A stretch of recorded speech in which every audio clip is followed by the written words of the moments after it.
నమస్తే సార్. నమస్తే అమ్మా. సార్, ఊపిరితిత్తులు అంటే లంగ్స్ ఇన్ఫెక్షన్ అయిన వాళ్ళకి, సో ఎక్కువగా ఊపిరి సరిగ్గా తీసుకోలేని వాళ్ళకి ఏమైనా మంచి హోమ్ మేడ్ రెమెడీస్ ఏమైనా ఉన్నాయని అడుగుతున్నారు. సో వాళ్ళ కోసం మన ప్రేక్షకుల కోసం తప్పకుండా చెప్తానమ్మా.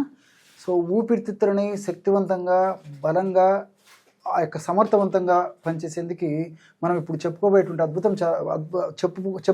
ఔషధం చాలా చక్కగా పనిచేస్తుందమ్మా. ఈ యొక్క ఔషధం వాడుకోవడం వల్ల దగ్గు సమస్య తగ్గిపోతుంది, ఆయాసం సమస్య తగ్గిపోతుంది, అదేవిధంగా నెంబు లాంటివి ఏదైనా ఉన్నప్పుడు ఆ యొక్క సమస్య తగ్గిపోతుంది. సో ఊపిరితిత్తులకు సంబంధించినటువంటి వివిధ రకాలైన సమస్యలు తగ్గించేందుకు అద్భుతమైనటువంటి పానీయం. మనం ఈ యొక్క ఔషధాన్ని ఈ యొక్క పద్ధతిలో వాడుకోవడం వల్ల చక్కటి ఫలితం కూడా కలుగుతుందమ్మా. ఓకే, దానికి కావాల్సిన పదార్థాలు ఏంటి అనేది చూసేద్దాం. కేవలం 4 పదార్థాలమ్మా. మొట్టమొదటిది తమలపాకులమ్మా.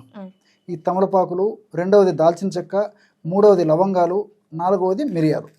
ఈ 4 పదార్థాలతో ఊపిరితిత్తులకు సంబంధించినటువంటి వ్యాధులు త్వరగా తగ్గేందుకు, ఊపిరితిత్తులకు సంబంధించినటువంటి వ్యాధులు రాకుండా ఉండేందుకు కూడా ఈ యొక్క ఔషధం ఉపయోగపడుతుందమ్మా. అలర్జీ ఈ యొక్క ఔషధం వల్ల తగ్గిపోతుంది. అదే కాకుండా ఇన్ఫెక్షన్స్ రాకుండా, వచ్చినటువంటి ఇన్ఫెక్షన్స్ తగ్గేందుకు ఈ యొక్క ఔషధం ఉపయోగపడుతుంది. వ్యాధి నిరోధక శక్తి పెరగడం వల్ల ఊపిరితిత్తులు బాగా సమర్థవంతంగా పనిచేసేందుకు ఈ ఔషధం ఉపయోగపడుతుంది. వీటన్నిటికి తోడు ఊపిరితిత్తుల భాగంలో సంకోచ వ్యాకోచాలు, ఊపిరితిత్తుల నాళాల్లో సంకోచ వ్యాకోచాలు బాగా జరిగి చక్కటి రక్త ప్రసరణ జరిగి చక్కటి ఆక్సిజన్ మరి మనకు ఊపిరితిత్తులకు అంది ఆ ఊపిరితిత్తుల్లో తయారైనటువంటి చెడు పదార్థం అంతా తొలగించేందుకు కూడా ఈ యొక్క ఔషధం చాలా చక్కగా ఉపయోగపడుతుందమ్మా. మొట్టమొదట ఒక పాత్రలో ఇంచుమించు ఒక 200 ml నీళ్ళు ఈ విధంగా తీసుకోవాలమ్మా. 200 ml వాటర్ ఒక పాత్రలో ఈ విధంగా తీసుకోవాలి. ఈ విధంగా తీసుకున్న తర్వాత 2 తమలపాకులమ్మా బాగా శుభ్రంగా కడిగేసేసి, తుడిచేసేసి ఈ విధంగా తయారు చేసుకున్నటువంటి ఈ తమలపాకుల యొక్క 2 తొడిమెలు కూడా తొలగించేసేయాలమ్మా. చూసారు కదమ్మా. ఈ విధంగా తొలగించిన తర్వాత ఈ తమలపాకులని ఈ విధంగా చిన్న చిన్న ముక్కలుగా చేసేసి ఇందులో వేసేయాలన్నమాట. అట్లే ఇందులో ఒక 3 మిరియాలు కూడా వేసేయాలమ్మా. 3 లేదా 4 మిరియాలు వేస్తే సరిపోతుంది. దీంతోపాటు ఒక 2 లవంగాలు కూడా ఇందులో వేసేయాలన్నమాట.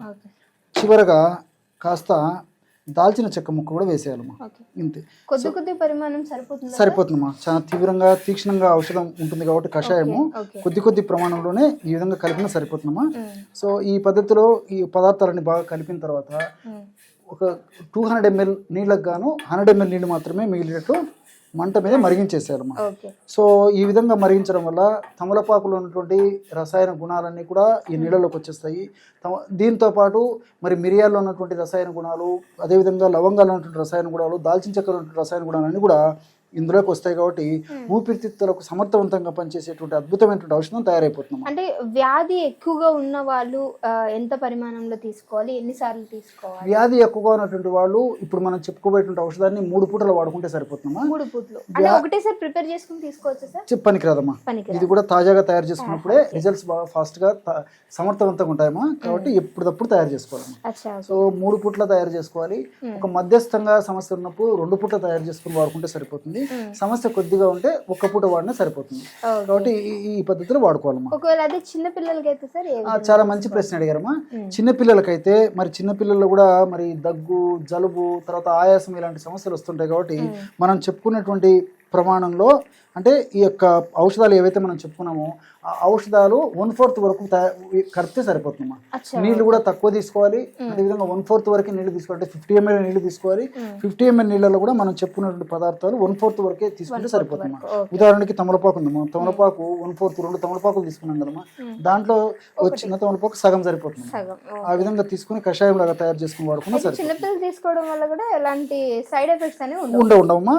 ముఖ్యంగా చిన్నపిల్లలు అంటే దాదాపు ఒక 4-5 సంవత్సరాలు దాటినటువంటి వాళ్ళకందరూ కూడా ఈ పద్ధతిలో వాడుకోవచ్చు. మరి 4 సంవత్సరాల లోపు ఉన్నటువంటి వాళ్ళకంటే, అంటే సంవత్సరం నుంచి 4 సంవత్సరాలు 5 సంవత్సరాల మధ్య ఉన్నటువంటి వాళ్ళకైతే ఈ విధంగా తయారు చేసుకున్నటువంటి కషాయాన్ని అంటే తక్కువ ప్రమాణంలో తయారు చేసుకున్నప్పటికీ 1 స్పూన్ ఉదయం 1 స్పూన్ సాయంత్రం ఇస్తే సరిపోతుందమ్మా. సో 2వ డోసు కూడా కాస్త వెచ్చ చేసి ఇస్తే సరిపోతుందమ్మా. సో రెగ్యులర్ గా వాడకూడదు, కానీ 4-5 రోజుల పాటు మాత్రం ఉదయం తయారు చేసుకున్నది సాయంత్రం కూడా వాడుకోవచ్చు. సో చిన్నపిల్లలకు ఆ విధంగా తక్కువ డోసు వాడాలి. పెద్దలకైతే నేను చెప్పిన పద్ధతిలో తయారు చేసుకుని వాడుకుంటే సరిపోతుందమ్మా. మరుగుతున్నాయి కదమ్మా. ఈ విధంగా మరిగేటప్పుడు స్టవ్ కట్టేసేయాలమ్మా.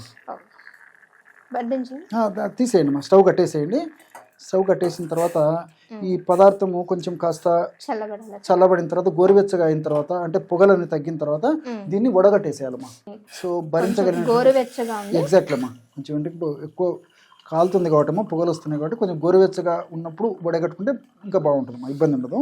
కాబట్టి కాస్త కొంచెం చల్లారిన తర్వాత వడగట్టితే సరిపోతుంది.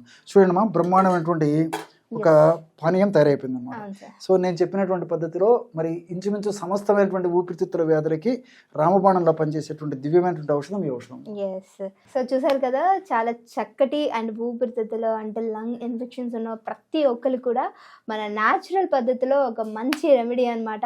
సో మీ అందరు కూడా ట్రై చేయాలి అనుకున్నా, ఎందుకనంటే న్యాచురల్ పద్ధతిలో ఏదైనా సరే మన బాడీకి ఎఫెక్ట్ అనేది చూపించుకునే ఉంటుంది. సో డెఫినెట్గా మీరు ట్రై చేసిన తర్వాత మీ వాల్యుబుల్ కామెంట్ అనేది మాకు ఖచ్చితంగా తెలియపరచండి. అండ్ అలానే మీకు ఇంకేమైనా వీడియోస్ కావాలన్నా సరే డెఫినెట్గా మర్చిపోకుండా ఆ కామెంట్ అనేది మీరు కామెంట్ చేసినట్లయితే ఇప్పటివరకు చేసిన ప్రతి ఒక్క వీడియో కూడా దాని రిలేటెడ్గానే చేయడం జరిగింది. సో మీకు కావాల్సిన ఇన్ఫర్మేషన్ కూడా మేము సార్తో డిస్కస్ చేసి ఇవ్వడానికి డెఫినెట్గా ట్రై చేస్తాం. మళ్ళీ ఇంకో వీడియోతో మీ అందరి ముందుకు వస్తాం. అప్పటి వరకు చూస్తూనే ఉండండి our channel. Thank you sir. Okay మా.